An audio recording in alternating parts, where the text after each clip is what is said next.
Sekarang semua ditampakkan dalam kehidupan kita. Makanya disebut alam. Alam. Kemarin saya 2 kali menerangkan, bahkan di hadapan beberapa ulama tuh di Jawa Barat. Kan sering disebut bencana alam ya. Alam itu kan tanda, Bu, Pak. Ya, Rabbul Alamin, ialah yang punya alam, yang merawat, yang menampakkan tanda-tanda. Anda sebut bencana alam. Artinya ada tanda dalam bencana itu. Siapa yang ngasih tanda? Yang punya. Ada apa tanda dari Allah di situ? Jangan salahkan hujan. Ya, boleh jadi hujan itu tanda, sebab kalau nggak ada itu nggak kelihatan kayunya.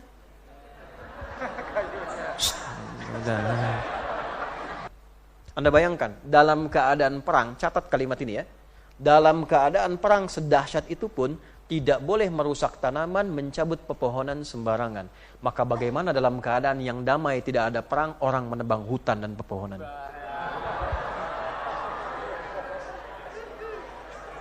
Oh, saya sampaikan kemarin di Majelis Ulama dalam suasana di Bandung, di Kodam 3 Siliwangi, MUI hadir. Saya sampaikan pada ulamanya. Saya bilang itu ijma ulama. Jadi kalau ini para ulama di MUI tidak sepakat dengan itu, dipertanyakan keulamaannya. Karena itu nyata. Nah, sekarang kesadaran itu perlu dimunculkan. Itu mesti sadar. Itu dosa besar, itu dosa besar. Bukan untuk dikutip Anda pasang status, bukan. Disadari. Sadar nggak? Gitu. Kalau tidak sadar pada yang besar, maka yang kecil pasti diabaikan. Jadi kalau gunung, pohon-pohon, dengar adzan, nggak tasbih, nggak takbir, itu hancur itu seketika. Itu banyak ayatnya di Quran. Ya, hancur seketika. Mereka bertasbih semua dengan cara yang tidak kita ketahui. Makanya dilarang mengganggu tanpa alasan yang dibenarkan. Makanya tumbuhan, hewan, itu fungsinya Allah berikan jelas. Ada hewan untuk dimakan, ada. Caranya diatur supaya Allah ridha dengan fungsi itu. Ayam, ya, ada bagian ayam yang memang untuk dipotong, dimasak, dimakan. Cara motongnya diatur dengan nama Allah yang telah menyajikan itu untuk kebutuhan kita. Sebut namanya. Bismillah, ya Allahu Akbar. Ayam dalam kokoknya bertasbih. Kita potong tasbihnya ayam untuk kebutuhan pribadi kita. Minta izin dulu sama yang punya. Sapi demikian. Makanya kita katakan Bismillah, ya Allahu Akbar. Sapi bertasbih, kita potong. Cara tasbihnya, minta izin pada yang punya supaya diridhai, makanan jadi berkah. Daging itulah yang membuat kita kuat ibadah. Itu. Ada hewan yang fungsinya untuk keindahan supaya saat ditatap, Masya Allah. Ada yang begitu. Contoh misalnya burung cendrawasih. Ada misalnya sate cendrawasih. Oh, ya, begitu Anda potong, Anda upload, itu semesta pasti akan mengutuk Anda. Sealam bumi itu. Kenapa? Karena fungsinya diciptakan bukan untuk itu. Itu. Untuk keindahan supaya Anda kenal Allah. Sebut Masya Allah. Tumbuhan juga begitu. Gak boleh potong sembarangan. Kebun yang pohon-pohon besar, hutan itu. Itu ada 16 ayat dalam Al-Quran bicara tentang itu. Ada namanya yang senang ngaji kitab Al-Munziri, punya kitab At-Targhib wa Tarhib. Di halaman 300 itu beliau mengeluarkan 12 catatan tentang keutamaan menanam dan merawat tumbuhan, pohon-pohonan sampai jadi kebun. Ya. Ada hadis dari Anas bin Malik, Mu'adz bin Jabal, Mu'adz bin Anas, ada diturunkan, Ibnu Umar, semuanya. Salah satu hadisnya begini, ya. Dari Nabi SAW, kalau beliau bersabda, saya langsung angkat ke Nabi, sana dia, perhatikan kalimatnya. Man nasaba syajaratan. Siapa yang nanam pohon dengan kokoh, dengan kuat. Wal qiyamu ala hifdhiha. Dan merawat itu dari sejak tumbuh benih, merawat terus sampai ujungnya. Kana lahu ajrun jariyan man tafa'a bihi ila yaumil qiyamah. Dari mulai tumbuhnya saja, ini belum dikonsumsi nih, tumbuh. Walaupun dia wafat, itu tetap tercatat sebagai pahala jariyah yang mengalir pada dirinya sampai hari kiamat. Dan sepanjang pohon itu dimanfaatkan dalam kehidupan manusia. Anda nanam pohon nih, di tempat-tempat gersang. Air ketahan dari situ, tidak mengalir jadi banjir dan sebagainya. Tahan, karena Anda itu sampai hari kiamat, Anda dapat pahalanya. Tiba-tiba dimakan oleh burung buahnya. Tiba-tiba ada ulat makan. Setiap yang dimakan oleh hewan itu dicatatkan pahala untuk Anda. Tiba-tiba ada manusia konsumsi. Dikonsumsi manusia, ada pahala untuk Anda. Fungsinya banyak. Ada buah yang dimakan, Ada tumbuhan untuk jaga keseimbangan alam. Ada yang dilihat keindahannya. Bunga-bunga indah kan dilihat kan? Lihat semuanya apa? Tanda dari Allah.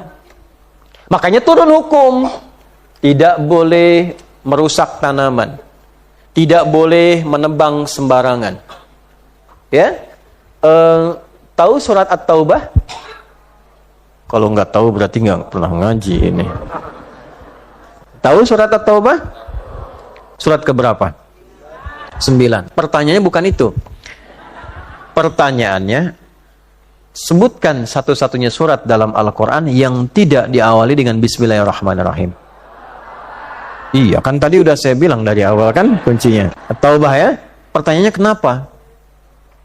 Karena At-Taubah itu turun sebagai izin dari Allah untuk membela diri saat diserang secara militer. Diterjemahkan bahasa bebas, izin perang. Nah, itu masih ambigu kalimatnya.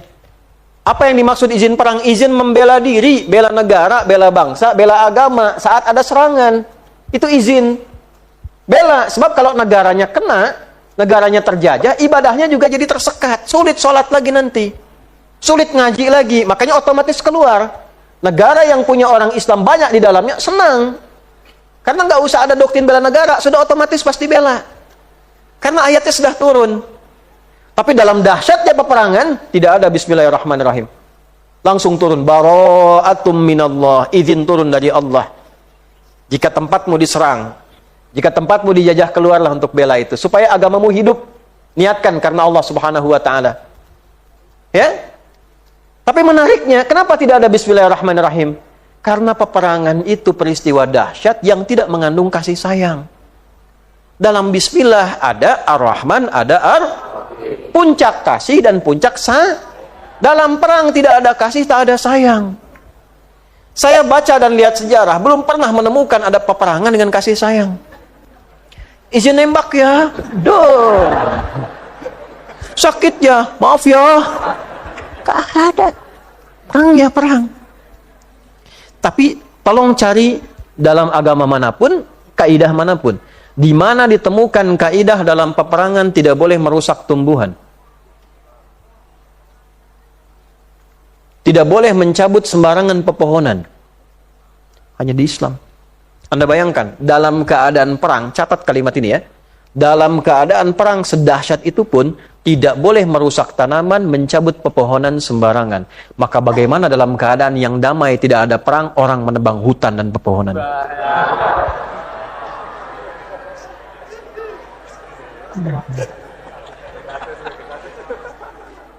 Masuk Pak Eko? Enggak, ada Eko di belakang sini. Dia belum masuk, masih di belakang. Maksud saya, Eko masuk, Eko tadi masuk belakang. Saya kenal lama gitu. Itu nyata. Oh, saya sampaikan kemarin di Majelis Ulama dalam suasana di Bandung, di Kodam 3 Siliwangi, MUI hadir. Saya sampaikan pada ulamanya. Saya bilang itu ijma ulama. Jadi kalau ini para ulama di MUI tidak sepakat dengan itu, dipertanyakan keulamaannya. Karena itu nyata. Nah, sekarang kesadaran itu perlu dimunculkan. Itu mesti sadar. Itu dosa besar, itu dosa besar. Bukan untuk dikutip, Anda pasang status, bukan. Disadari. Sadar nggak? Gitu. Kalau tidak sadar pada yang besar, maka yang kecil pasti diabaikan. Kalau tidak sadar pada yang besar, yang kecil pasti diabaikan. Kalau yang besar-besar sudah tidak menghunjam pada jiwa lagi, maksiat kecil itu sudah nggak ada nilainya. Itu masalah. Kalau korupsi yang besar sudah dianggap biasa, maka jangan berharap yang kecil-kecil itu akan disadari. Itu kaidahnya kan begitu. Ya. Kalau Allah saja tidak dia perhatikan, apalagi Anda. Tuh. Bu, kayaknya ibu kalau anak perempuan, ibu punya anak cucu perempuan, mau nikah, lihat calonnya dekat nggak dengan Allah. Kalau dia sholat pun tidak dia kerjakan, jangan titipkan. Allah aja dia tinggalkan, apalagi cucu ibu.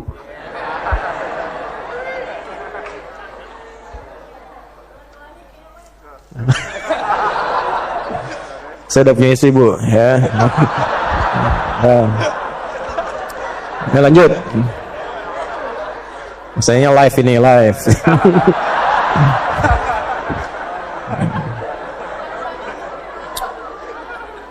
Aman.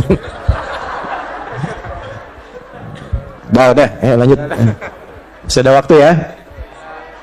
Masih ada. Banyak.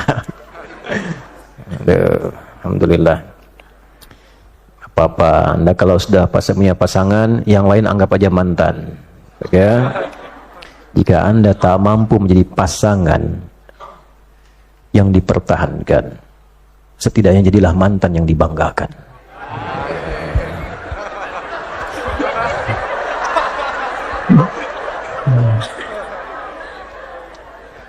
Dan ntar Anda pulang ditanya tadi ngaji apa mau Ustaz? Aduh, at-takbir. Bismillah, lanjut ayat 6. Ini fase dunia nih. Dunia ya begini, dunia udah tertawa, udah macam. Nabi dulu dengan sahabat demikian tertawa, tapi nggak mematikan hati. 165 hadisnya. Kurang lebih 106, ada yang menghitung 165 hadis candanya Nabi dengan sahabat-sahabatnya. Sampai ada canda yang kelihatan gigi bagian gerahamnya.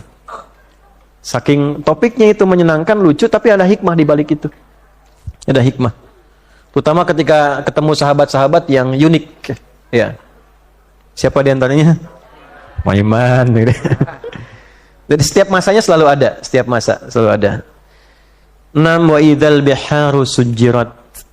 Apabila samudra lautan itu sudah dipanaskan lalu meluap. Jadi yang memahami dua. Ada yang muliat, ada yang masjur. Ya. Muliat itu dipanaskan, panas. Ya, karena di antara laut itu juga ada unsur yang membuat ya itu bisa keluarnya api. Ya, tanda-tanda ada minyak dan sebagainya. Nanti itu api semua keluar. Itu di surat At-Tur. Ya. Wat-tur. Terus wa kitabim mastur fi raqqim mansyur. Terus wal baitil ma'mur. Terus wasaqfil marfu' wal bahril masjur. Ada lautan yang mengandung api. Nanti tiba kiamat lautan jadi api semua. Yang kedua ada maknanya diluapkan. Bukan tsunami biasa yang mengalir sebagiannya, tsunami utuh selaut-lautnya keluar. Kalau digabungkan dua makna tadi, muliat dan masjur, artinya dipanaskan dulu lalu diluapkan keseluruhannya dalam keadaan panas. Habis. Maka yang cari ikan, mancing mania, yang suka berlayar, hari kiamat selesai semua. Yang suka mancing, ingat Allah nggak saat mancing? Kita jangan ninggalin sholat bahkan. Nah itu bahayanya. Gak dikasih gratis. Yang paling indah tuh ditampakkan. Saya tuh bingung kadang-kadang ya. Udah Allah tampakkan fenomena laut yang gak biasa. Masih belum ingat Allah juga. Ya.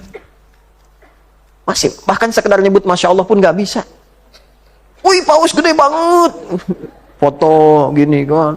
Langka nih kejadian. Untuk itu apa yang dilatih di lisannya. Sampai nyebut nama Allah pun gak bisa. Padahal itu fitrah loh. Nama Allah itu fitrah. Fitrah. Ibu tiba-tiba mendung kan keluar. Ya, gelap gitu. Pas ibu keluar rumah gelap ngelihat. Apa yang ibu sebut? Ya Allah. Ya, bapak mau berangkat nih macet panjang. Apa yang disebut? Fitrah, ya Allah. Nah, itu bisa nggak keluar. Saya pernah lihat satu tayangan di YouTube, menarik tuh. Di satu agama lain, di dalam tempat ibadahnya. Ya, sedang khotbah itu, tokoh agamanya, tiba-tiba gempa. Ya, itu jamaahnya refleks mengatakan Allahu Akbar. Allahu Akbar. Kebayang ya? Coba khotbah berapa jam dilipat dalam 2 detik. Allahu Akbar gitu. Itu fitrah. Susah ketemu itu. Ya, susah gitu. Nah, ini gambaran-gambaran mumpung lautan masih ada 2/3 dari alam kurang lebih. Ya? Keindahannya. Yang kadang-kadang main. Sebab nanti ada ayat-ayat laut di dalam Al-Quran dilekatkannya di ujungnya dengan ingat Allah. Bahkan dibuka dengan ayat. Misal Al-Baqarah 164. Itu ayat laut pertama di Quran. Disambungkan dengan alam. Inna fi khalqis samawati wal ardi wa ikhtilafil laili wan nahari Nah, wal fulkil lati tajri fil bahr bima yanfa'un nas. Sungguh ada tanda-tanda yang seharusnya membuat Anda semakin dekat kepada Allah. Dari mulai pengamatan penciptaan langit dan bumi, pergantian siang malam ingat Allah, dan bagi Anda yang sering beraktivitas di lautan, melihat kapal-kapal berlayar, kok bisa berlayar diizinkan itu? Siapa yang mengizinkan? Bukan hanya ada hukum Archimedes di situ. Bisa ngambang, bisa macam-macam. Kalau Allah berkehendak jatuh juga. Maksudnya tauhidnya muncul karena ilmu kan melekat dengan iman, namanya tauhid ilmu. Tetap sains menjelaskan secara saintifik, menjelaskan tetap. Tapi pada ujungnya ingat kita kepada Allah yang telah memberi ilmu itu. Itu lihat ikan beragam warna, terus nyelam ke bawah, kok bisa dua aliran nggak ketemu? Ini bisa asin, ini bisa tawar. Kok bisa nggak ketemu tuh? Arusnya nggak nyatu, ikannya pun balik lagi. Terus menariknya, ditemukannya di Quran lagi ada itu keterangan. Kalau baca Quran, menemukan itu belum beriman, dengan cara apa lagi diberikan tanda itu? Apa perlu nunggu airnya diluapkan keluar? Semua. Terus dipanasin dulu. Nah, kejadian kecilnya, kalau ada air laut keluar, tumpah ke daratan. Tsunami kah itu bahasanya? Atau yang main-main ke pantai, tiba-tiba ombak datang. Kalau sudah sampai ke tepian belum ingat, sampai masuk ke daerah belum ingat, melipat keseluruhan belum ingat, dengan cara apa lagi diingatkan? Allah sayang yang tenggelam jadinya syahid. Kenapa syahid? Syahid itu kan syahadat, menyaksikan. Karena dia menyaksikan kekuasaan Allah, statusnya syahid. Syahidus sama, syahid fis sama. Ditetapkan di langit statusnya syahid. Walaupun meninggalnya bahasa manusia, ada yang tenggelam, tapi syahid.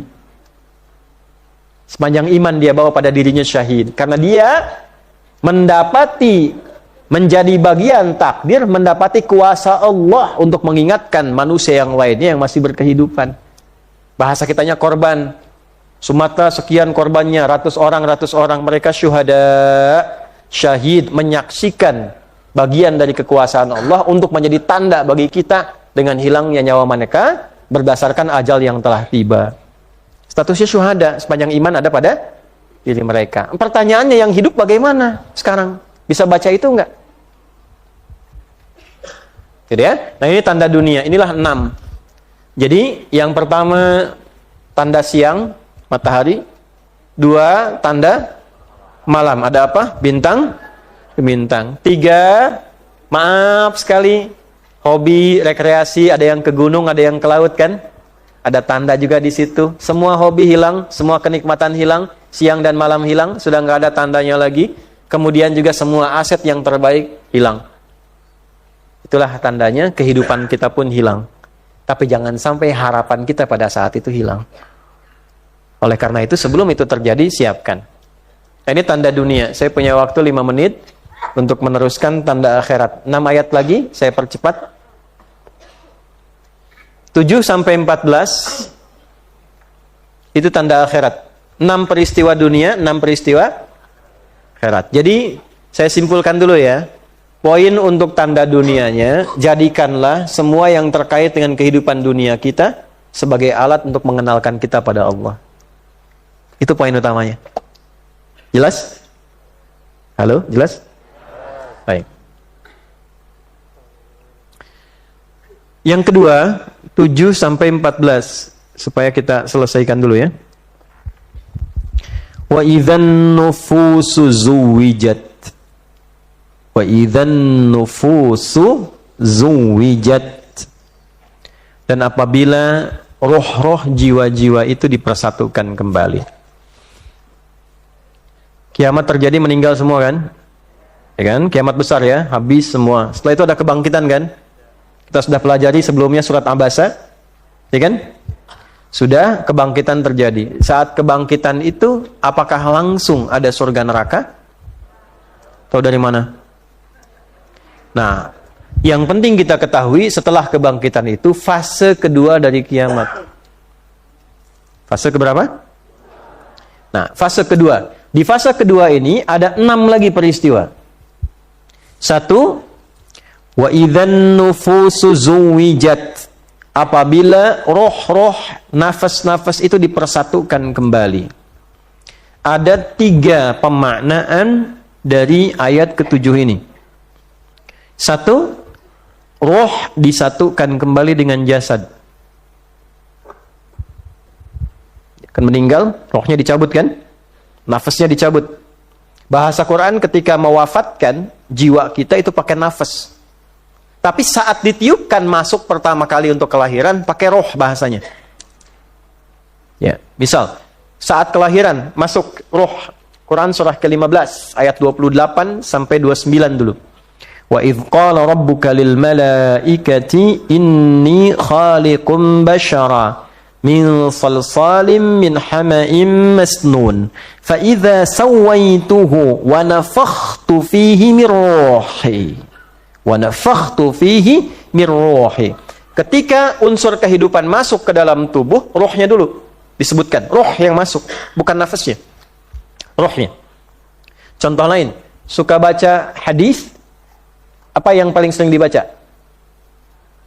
Al-Arba'in. Arba'in, lihat yang keempat. Hadis keempat dari Abdullah bin Mas'ud. Ya, qala haddatsana Abi Abdurrahman, ya Abdullah bin Mas'ud radhiyallahu taala anhu qala an-nabiy sallallahu alaihi wasallam huwa shadiqul masduq inna ahadakum yujma'u fi batni ummihi 40 yawman nutfah thumma yaqulu mithla dhalika 'alaqah thumma yaqulu mithla dhalika mudghah. Nah, perhatikan kalimatnya setelah ini. Thumma yursalu ilaihil malak, ya, thumma yursalu ilaihil malak wa yanfukhu fihi ruh wa yu'maru bi katbi 40. Sungguh setiap kita anak cucu Adam, selain Adam ya, karena Adam langsung dibentuk, Hawa langsung dibentuk. Setiap anak cucu Adam yang terlahir mengalami proses. Yang pertama dibentuk di rahim ibundanya dulu. 40 hari pertama berbentuk nutfah, percampuran antara spermatozoa dengan ovum membentuk proses. Thumma yakunu mithla dzalika 'alaqah, lalu berbentuk zigot yang mulai menempel di dinding rahim, mulai. 40 hari ketiga berbentuk mudghah, 120 hari, 4 bulan. Berbentuk daging keratan, mulai sudah ada bentuk. Jadi 4 bulan ada bentuknya. Thumma yursalu ilaihil malak, usia 4 bulan itu diperintahkan oleh Allah pada malaikat khusus diutus datang. Fayanfukhu fihi ruh, tiupkan roh. Usia 4 bulan ada rohnya. Jadi 4 bulan itu sudah ada roh. Yang sedang mengandung 4 bulan rohnya sudah masuk. Nah, jadi saat ditiupkan, diperintahkan pada malaikat, tiupkan roh, roh masuk. Saat masuk itu roh. Tapi saat keluar dari tubuh disebutnya nafas. Prosesnya disebut kematian, maut. Ya, Quran surah ketiga Ali Imran ayat 185. Kullu nafsin dha'iqatul maut. Nafsin bukan ruhin. Kullu nafsin bukan kullu ruhin. Kullu nafsin. Siapa yang diperintahkan? Malakul maut. Quran surah 32 ayat 11. Qul yatawaffakum malakul mautil ladzi wukila bikum. Katakan Muhammad SAW, aku utus malaikat khusus tugasnya mencabut nyawa saja. Mencabut proses maut saja. Prosesnya maut, yang mencabutnya malakul maut, yang akan dicabut namanya mayyit. Innaka mayyitun wa innahum mayyitun. Quran surah 30, Quran surah 39 ayat 30 itu. Kamu itu calon meninggal, mayyit. Kalau akan meninggal, mayyit. Mayyit. Mayyit. Mayyit. Akan meninggal. Kalau sudah meninggal, hilang tasdidnya, tinggal sukun. Mayit. Tuh, jelas sekali. Mayit. Tinggal sukun. Ngaji bahasa Arab, perdalam sedikit. Kenapa tasdid berubah jadi sukun? Sukun itu gambaran ketenangan. Dari kata sakinah, sukun, tenang, indah. Upayakan hidup dalam pergerak, walaupun itu sulit, meninggallah dalam keadaan tenang dengan sukun. Sukun, tenang. Mayitun artinya hilang, nyawanya hilang, selesai. Mayitun masih hidup. Dicabut itu tasdidnya, tinggal bulatan, mayitun. Ini bukan ilmu ta'atik ya, agak mahal ilmunya, karena ada kaidah ilmu bahasa di sini. Dan itu jadi fitrah. Pernah dengar nggak Susuke Watanabe? Kalau Dragon Ball? Dragon Ball itu, Son Goku misalnya kan, Kamehameha gitu kan, Piccolo dan sebagainya. Terus 96 kan, dia Susuke Watanabe nama yang menulis itu. Kalau sudah kena, terus mati kan lawannya itu, di atasnya ada bulatan kan? Itu fitrah. Saya nggak suka nonton itu ya, tapi saya pernah lihat gitu kan. Terus saya pelajari karena gandrung kan orang-orang dan sebagainya. Itu lihat itu fitrah. Fitrah. Nah, ini kembali ke sini. Kalau meninggal yang ditarik apanya? Nafasnya. Pertanyaannya, kenapa yang masuk roh yang keluar nafas? Karena saat masuk belum ada amal. Keluar bawa amal. Jelas? Maka nanti saat meninggal itu dicabut berdasar keadaan amalnya. Kalau amalnya baik, tenang nyabutnya. Ada unsur ibadah. Ketenangan jiwa yang diisi ibadah namanya tuma'ninah. Nafasnya mutmainnah. Karena itu sholat, ruku' tuma'ninah. Sujud tuma'ninah. Kapan tuma'ninah? Sampai hati merasa tenang. Makanya ruku, doa sampai hatinya tenang. Ketika hatinya tenang dari ibadah namanya mutmainnah. Saat ditarik itu, ditariklah dalam keadaan mutmainnah. Turunlah Quran surah 89 ayat 27 sampai 30. Ya ayyatuhan nafsul mutmainnah, irji'i ila rabbiki radiyatan. Kenapa? Fadkhuli fi ibad. Ibad itu konfirmasi ibadah. Fadkhuli jannati. Nafas. Nah, nanti nafas yang dicabut ini kalau dia rajin ibadah tenang, kalau bermasalah berat nyabutnya. Malaikat ringan aja nyabut. Ya, kitanya digambarkan keadaan kitanya yang sulit itu. Ya, begitu selesai dicabut, nanti terjadi kiamat semua, selesai habis, dibangkitkan lagi, disatukan lagi nafas ini dengan jasadnya. Itu dari keterangan yang pertama. Jadi nafas dipertemukan lagi dengan pemiliknya. Gak akan tertukar. Satu. Makanya siap-siap nih. Ya, sebelum dipertemukan lagi, rawat nih tangan supaya tangan gak berat saat ketemu Allah.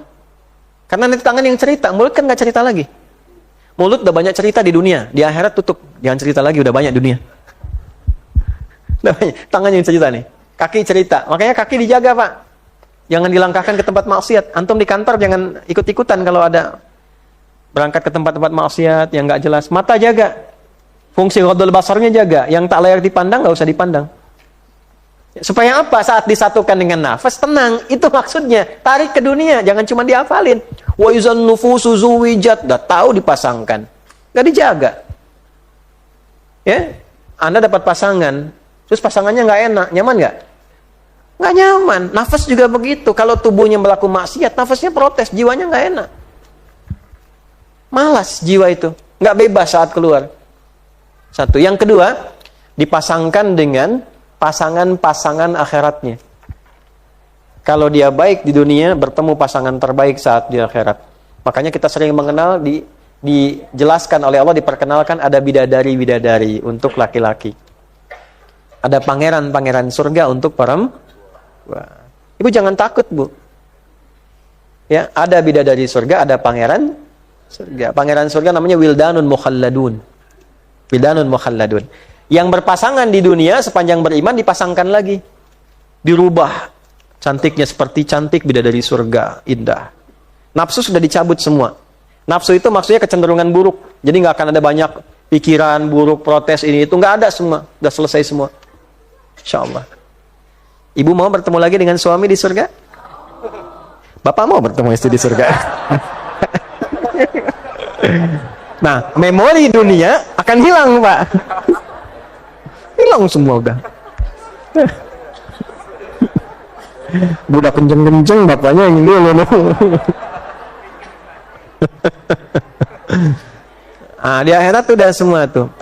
Yang perempuan dapat wildanun mukhalladun. Wajahnya seperti mutiara, indah. Nggak pernah bapak ibu tatap di muka bumi. Nggak pernah kelihatan seperti itu. Walaupun terdengar tak sesuai imajinasi ibu. Ini ya, saya gambarkan. Pangeran surga, keindahannya tak terlukiskan, bagaikan mutiara, pancarannya bagaikan emas yang berkilauan, lu'lu dan marjan. Terus ibu langsung bayangin kan? Nah, nggak seperti bayangan ibu itu. Makanya Quran isinya nggak bisa disebut fiksi, nggak bisa disebut fiktif. Karena imajinasi kita langsung disanggah Nabi. Mala ainun ra'at, wala udhunun sami'at, wala khatara ala qalbi bashar. Itu pencegah pertama yang disebutkan Nabi. Walaupun kita punya imajinasi, tak akan sama dengan gambaran-gambaran yang Allah sampaikan. Saking indahnya. Nah, kita yang laki-laki ada hurun ain. Cantiknya luar biasa. Jangan dibayangkan istri kita, pasangan kita, dan sebagainya. Sekarang, jauh.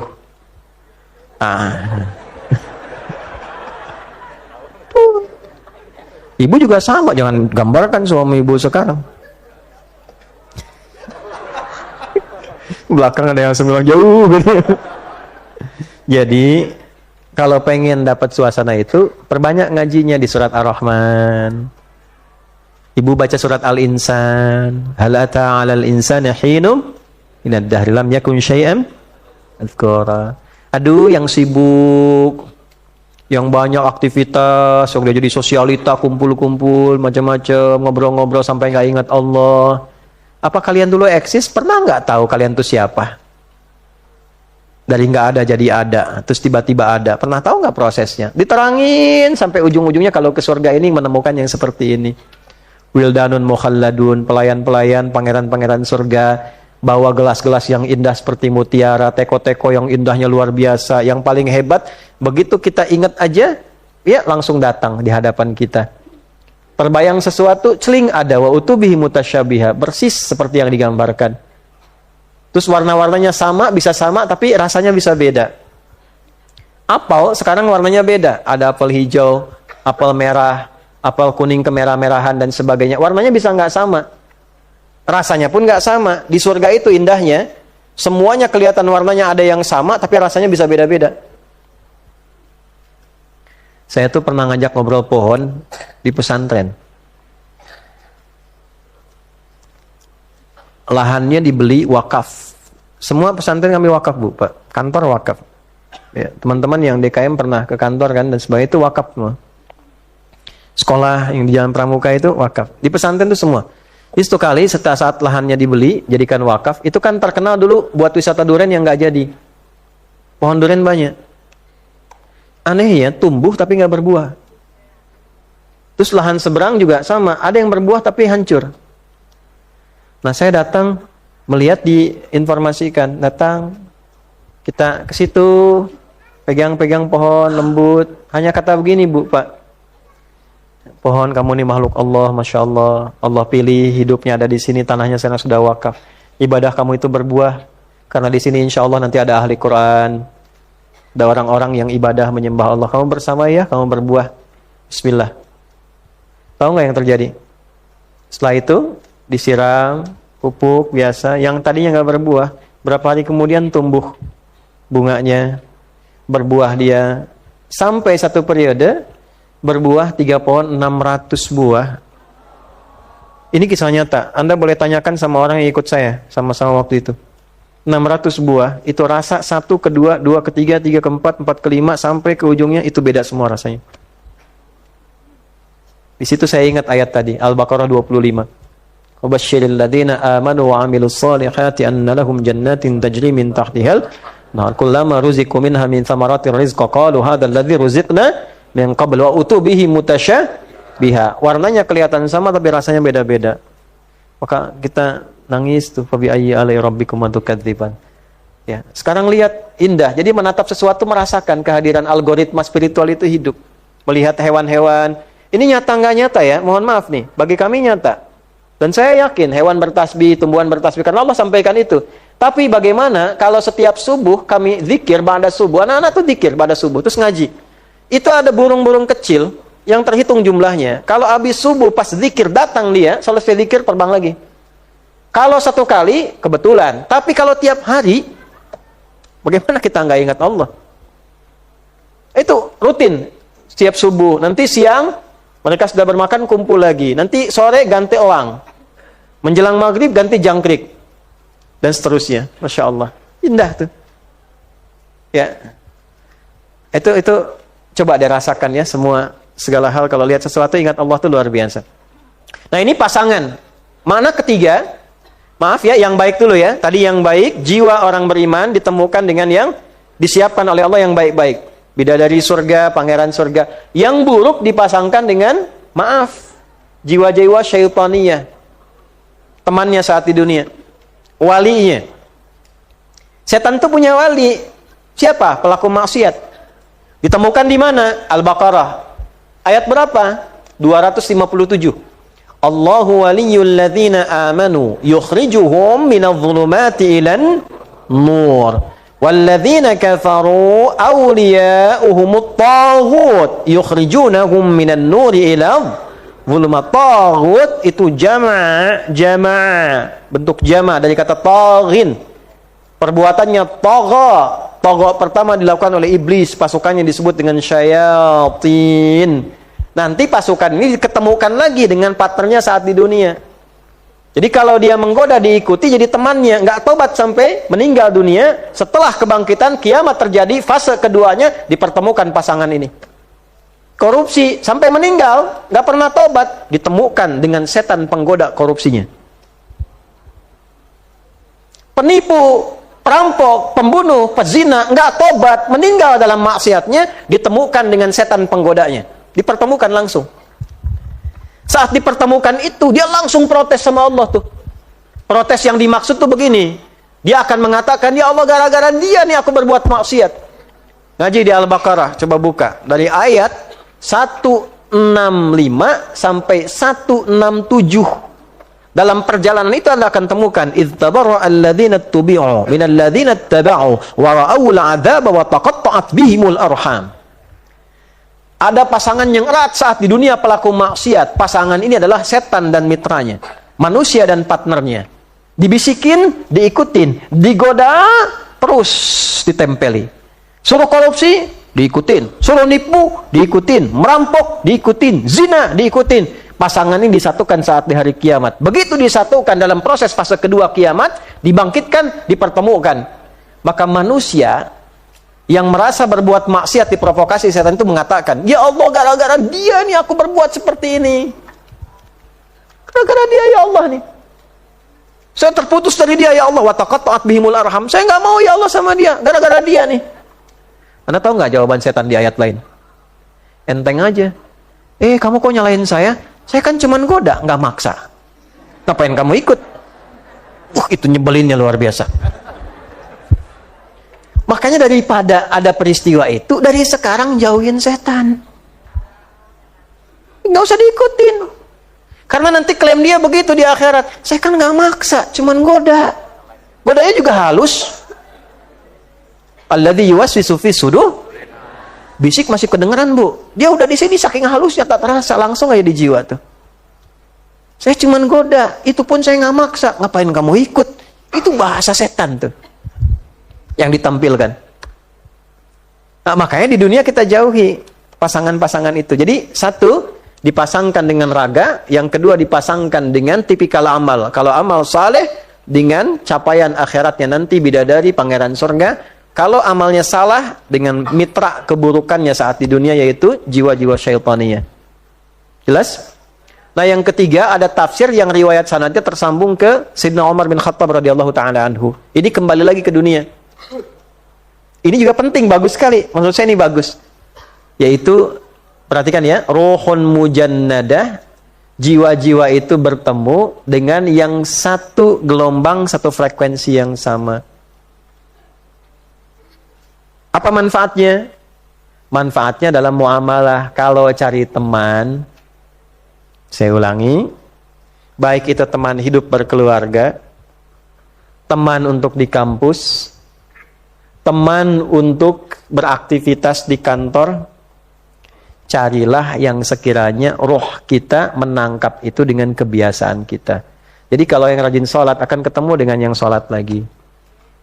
Kalau yang rajin baca Quran, itu rohnya akan gampang terhubung dengan yang baca Quran lagi. Kalau belum ketemu, buat suasana itu. Kumpul dengan teman-teman, ciptakan kondisinya. Yuk di kampus, bikin halakoh ngaji Quran bersama-sama. Keluarkan ayat-ayat sesuai dengan spesialisasi kuliah Anda. Di kantor, ajak teman berangkat jamaah. Nanti biar rohnya nyambung. Kalau sudah nyambung, itulah pasangan yang benar. Itulah pasangannya yang benar. Sebab gak akan ketemu pelaku maksiat dengan orang taat tuh gak akan ketemu. Walaupun dipersatukan, jiwanya akan menolak.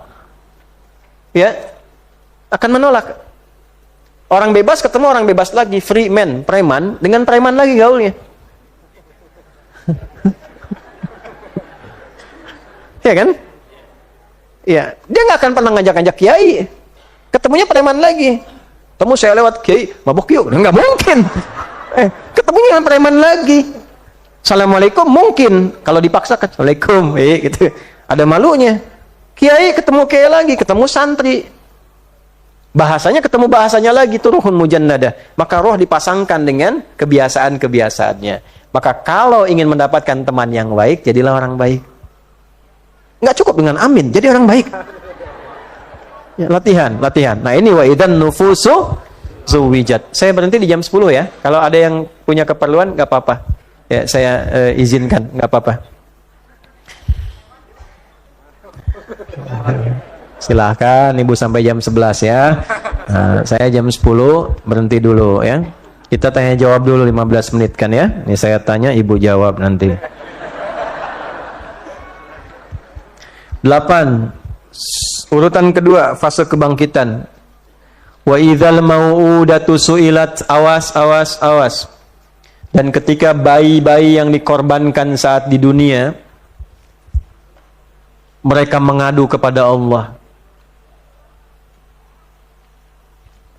Dulu, kebiasaan orang jahiliyah dulu, bahkan sebelumnya, kalau ada bayi perempuan itu lahir, itu langsung dieksekusi. Sebelumnya ashabul ukhdud, itu anak-anak dilempar tanpa tahu dosanya apa. Di zaman jahiliyah dikubur langsung tanpa tahu salahnya apa.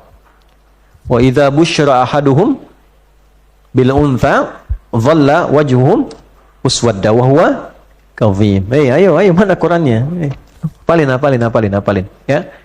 Dan jika mereka diberi kabar gembira dengan kelahiran bayi perempuan, itu kan menggembirakan, ditunggu-tunggu kan, sesuai karakternya. Tapi mereka menganggap itu aib, langsung dikubur. Wajahnya sudah merasa nggak enak. Sampai Umar kan punya cerita yang sangat kelam di situ kan. Saking nggak ingin ibunya yang melahirkan anaknya itu dieksekusi, didandani laki-laki, disembunyikan. Dandani hampir-hampir terus gak ketahuan sampai latihan tumbuh agak sedikit aja menjelang usia 4 tahun, 5 tahun, tiba-tiba begitu mau ke toilet kelihatan langsung dikubur. Manggil-manggil sampai suaranya nggak ada. Ya. Dan hasuna islamuhu, masuk Islam, taubat, baik, kemudian jadi sahabat luar biasa, dikabari masuk surga dan sebagainya. Itulah logika Allah, itu nggak bisa kita bawa ke dalam bahasa kita. Ya. Jadi jangan membawa sifat Allah ke dalam sifat makhluk. Nggak sama Allah dengan makhluk. Ingat kaidahnya, laisa kamitslihi syai', enggak sama. Makhluk berpasangan, Allah tidak. Makhluk berketurunan, Allah Makhluk punya tempat, Allah tidak. Oke, jangan disamakan dengan makhluk. Karena tempat pun itu makhluk. Nah, nanti ngaji tauhidnya diperdalam, dalilnya banyak dan sebagainya. Teruskan. Nah, nanti ada satu masa tuh, bayi itu diberi kesempatan oleh Allah untuk membela diri. Ini tegang, makanya suasananya tegang kedua. Setelah tegang di dunia, tegang lagi setelah bangkit. Wa idzal mau'udatu su'ilat, ketika bayi-bayi itu kemudian menyampaikan protesnya, ya Allah, salah apa saya dibunuh? Ibu kenal Fir'aun.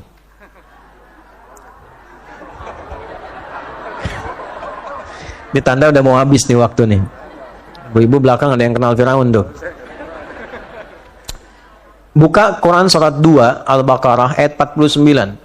Di antara kejamnya Fir'aun, itu kalau lahir anak laki-laki, eksekusi. Anak perempuan boleh hidup. Wa idh najjaynakum min ali fir'auna yasumunakum su'al 'adzab. Yudhabbihuna abna'akum wa yastahyuna nisa'akum. Wa fi dzalikum bala'un min rabbikum 'adzim. Dan ingatlah, coba pahami, pelajari, baca kisah tentang kekejaman Fir'aun dan koleganya. Ketika ada informasi akan lahir bayi laki-laki yang akan menghancurkan digdayanya Fir'aun dan kerajaannya, langsung keluar dekret dari Fir'aun, memerintahkan Algojo, intelijennya juga, untuk mengamati setiap perempuan yang sedang mengandung. Amati. Kalau lahir laki-laki, langsung dirampas bayinya. Saat awal dilahirkan langsung rampas, kemudian dibanting ke tanah, lalu maaf sekali, ya diselesaikan. Sampai selesai, sampai meninggal. Kalau dzabaha nggak pakai tasydid, itu artinya sekali sembelihan. Fa idza dzabahtum fa ahsanu dzibah. Kalau Anda menyembelih hewan kurban, sempurnakan. Jadi jangan berkali-kali. Ya, pelajari supaya satu tarikan bisa selesai. Kalau berkali-kali pakai tasydid, dzabbaha yudzabbihu. Ini algojonya Firaun, saking kejinya, itu berkali-kali di hadapan ibunda yang baru melahirkannya. Laki-laki, perempuan hidup. Itu Firaun. Baik ya? Sefiraun-firaunnya Firaun. Catat nih. Sefiraun-firaunnya Firaun. Dia masih nunggu dulu yang lahir itu laki-laki apa perempuan. Kalau perempuan bebas, laki-laki terabas. Sekarang yang mengaku bukan Firaun, dia nggak peduli nunggu sampai lahir. Dengar, oh kamu hamil, gugurkan. Aborsi. Sayang gugurin aja, masih manggil sayang untuk menggugurkannya. Dia nggak nunggu lahiran, dia nggak nunggu kehidupan. Sebelum dilahirkan, diselesaikan dulu. Kalau Firaun saja, yang kekejamannya luar biasa, disifati oleh Al-Quran, pembunuhan terdahsyat bagi bayi yang baru terlahir, bagaimana dengan orang di masa kini yang membunuh sebelum dia terlahir? Maka dengan cara apa kita sifati? Nah, motifnya macam-macam. Quran surah Al-An'am ayat 151. Wala taqtulu auladakum min imlaq. Nahnu narzuqukum wa iyyahum. Janganlah karena motif ekonomi engkau menyimpulkan harus bunuh diri, sampai-sampai saking dahsyatnya caramu itu engkau mengajak anak-anakmu karena takut kelaparan, karena tekanan ekonomi. Kalau enggak disebutkan untuk siapa ayat itu turun, kapan kejadiannya, ini menunjukkan akan ada satu masa-masa di masa depan orang memutuskan mengakhiri hidupnya karena tekanan ekonomi dan dia mengajak anak-anaknya. Terjadi sekarang? Bahkan nulis surat. Saya ngajar di Bandung di linguistik pada program S3 di sosiolinguistik. Kajiannya namanya analisis wacana kritis, bahasa Inggrisnya CDA, Critical Discourse Analysis. Itu turunannya menganalisis huruf, kata, kalimat untuk mengungkap apa yang tersembunyi di balik itu. Jadi namanya wacana. Sama kayak Anda berpakaian begini, ada ilmunya membaca kenapa harus pakai itu. Apa yang tersembunyi dalam jiwanya sehingga menghadirkan itu. Itu menemukan surat ditulis oleh ibunya capek, E-nya sampai 13.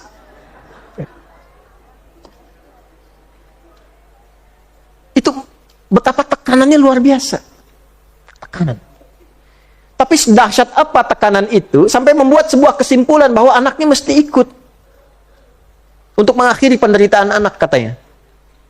Biar mama yang tanggung dosanya di akhirat nanti. Ada apa persoalannya? Ketika dia mengaku seorang muslim, apakah ayat ini pernah masuk terinstal pada jiwanya? Salahnya siapa? Kemana ustadz yang mengajar? Mana kiainya? Kiainya sibuk urus dunia. Kemana orang kesadarannya untuk ngaji? Sibuk dengan dunia. Ustadznya sudah ada, jamaahnya nggak mau belajar. Ayatnya ada turun 15 abad yang lalu.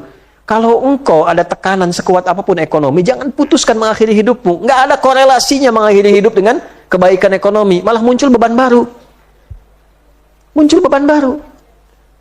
Bagaimana caranya diturunkan lagi? Nanti banyak ayat-ayat turun.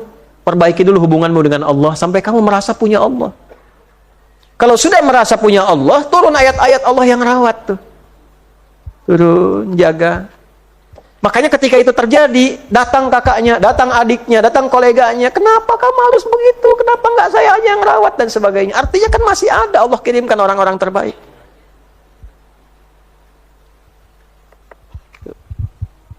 Nanti lebih besar lagi di mana fungsi institusi yang lebih besar sampai ke negara dan sebagainya. Kita punya undang-undangnya. Fakir miskin dan anak-anak terlantar dipelihara oleh negara. Makanya kita harus kompak, harmoni. Pengajian begini diperbanyak supaya membangun kesadaran, kekuatan spiritual. Nanti jiwa-jiwa itu tanya, Mama, jawab apa nih? Firaun aja mau ngebunuh nunggu dulu sampai lahir. Kenapa aku engkau langsung eksekusi? Apa dosaku? Apa salahku? Engkau yang berbuat maksiat dengan pria itu, kenapa aku yang diakhiri? Jawab apa? Kok engkau yang memulai, kenapa aku yang diakhiri? Katanya. Jawab apa? Oh sudah, semua nggak ada jawaban, selesai. Nah, itu baru yang dieksekusi. Nanti yang dirawat pun akan ditanya. Itu kalau anak-anak nggak sholat, dipanggil orang tuanya. Panggil. Memang hisabnya masing-masing. Tapi nanti akan dicek dulu. Waktu kecilnya sebelum dia balik, sebelum bisa berpikir dan menyimpulkan, ada nggak bekas orang tuanya itu? Dibuka filenya, termasuk fisik yang ada pada anaknya. Sentuhan, ngajak sholat. Nah, dibangunin kan, ditepuk tuh. Pul, bangun dulu. Stephen, Michael, bangun sholat. Ya, Kathy, Aisyah, ya, Sukaisi, bangun. Ya, semua kan? Semua nama-nama yang baik-baik. Kan ditepuk kan? Nah, tepukan itu ada tanda berbekas. Bekas itu akan dicari. Pernah nggak ada bekas itu? Yang agak keras, misalnya telinga, pernah dijewer. Ya? Supaya tidak meninggalkan sholat. Ini nanti akan tampak. Ada nggak di sini tuh? Makanya saya paling sebel tuh kalau ada media-media memprovokasi, menampilkan berita anak-anak yang tiba-tiba ke guru jadi berperilaku kurang ajar. Mohon maaf, ke orang tua jadi tidak ada arah, dikit-dikit kekerasan, dikit-dikit panggil polisi dan sebagainya. Pada sesuatu yang harusnya ditoleransi. Saya ini dulu produk tamparan dari guru, walaupun yang salah orang lain. Karena sekamar harus dihukum. Dijejerkan malam-malam, ditampar, pak, depan teman-teman, depan kakak kelas yang lainnya. Ya oleh guru, yang salah yang lain. Kita ikut di situ ditampar. Apakah marah? Tidak. Lapor polisi? Enggak. Lapor orang tua? Tidak. Diam kita. Marah sama gurunya? Tidak. Tapi kita buktikan dengan menunjukkan kebaikan-kebaikan. Yang kita memang tidak begitu. Teman-teman juga dibuktikan lagi. Ternyata yang ditampar itu sekarang sukses-sukses. Iya. Ini bukan izin bagi guru untuk seenaknya menampar. Tidak juga. Ya karena nggak mungkin ada guru itu sengaja nampar tuh nggak mungkin. Kecuali guru yang kurang sehat atau ada masalah di rumah yang tidak selesai. Ke bawah. Makanya ibu kalau suaminya guru, ibu baik-baik tuh berangkat tuh. Ya, jadi nggak seperti itu. Yang salahnya murid, kok guru yang dilaporkan dan sebagainya. Ini kondisi-kondisi yang harus diperbaiki kembali. Nah, sebaliknya orang tua juga mesti dibantu karena fungsi sekolah itu bukan titipan, tapi mengambil dari bagian kewajiban di orang tuanya dengan kesadaran. Harusnya kan merawat kita orang tuanya. Mereka berani mengambil tanggung jawab itu. Nah sekarang nanti akan ditanya saat kembali kepada Allah. Kenapa nggak sholat? Dicari jejaknya tuh, ada nggak? Nah ini poinnya. Wa idzal mau'udatu su'ilat. Kalau diteruskan sampai ayat 9, bi ayyi dzambil qutilat. Maka ini khusus bagi anak-anak yang dieksekusi sebelum mereka tumbuh berkehidupan. Ya hati-hati ya, hati-hati.